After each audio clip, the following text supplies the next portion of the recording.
amid a federal lawsuit. Oh, jeez.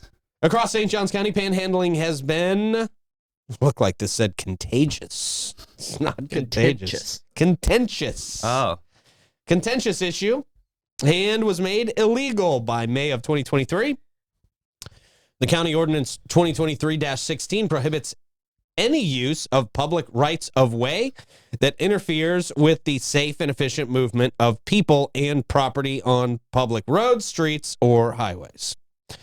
The ordinance applies to all unincorporated areas of St. Johns County, including the city limits of St. Augustine and St. Augustine Beach.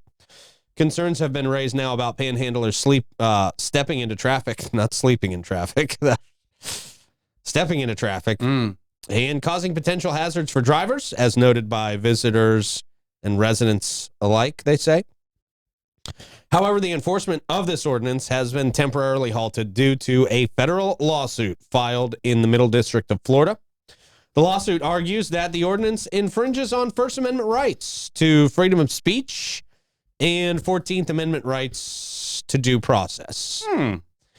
The plaintiffs in the lawsuit are seeking permanent cessation of the ordinance's enforcement, a proposal that was met with resistance from some St. Johns County residents who believe stricter enforcement is necessary, particularly in busier areas like downtown St. George, and St. George Street.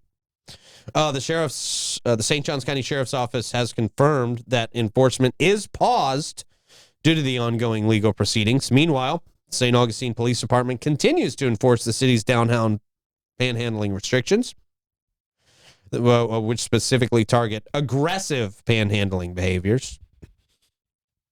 That distinction highlights the differing approaches within the county regarding how to manage panhandling and maintain public safety.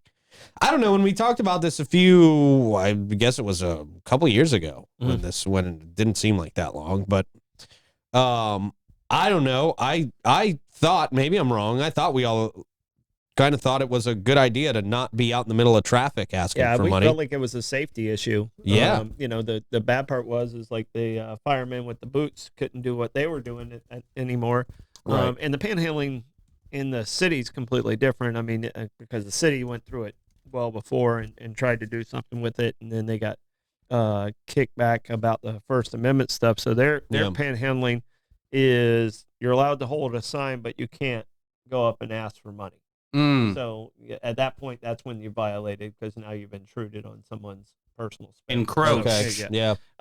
And so the city's different in the way that they have been handling it.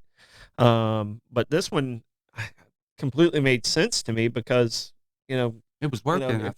People. It was every weekend somebody was at 312 in US 1. Yeah. Right. Making more money than any of us. Yeah. It wasn't just the panhandling. It was like people, fake fundraisers from Jacksonville.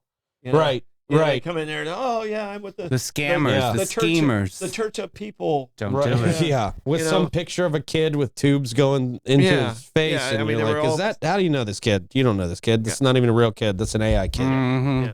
There was more scams out there than anything else. And so, it kind of turned that one completely away. Yeah. So I don't, I'm kind of rooting for the safety side of this. Yeah. Well, I think this will probably go through the court process, and, we'll learn how to adapt to it and kind of do what we can to protect the safety of people going forward. But I agreed with this when it first happened. So I don't know.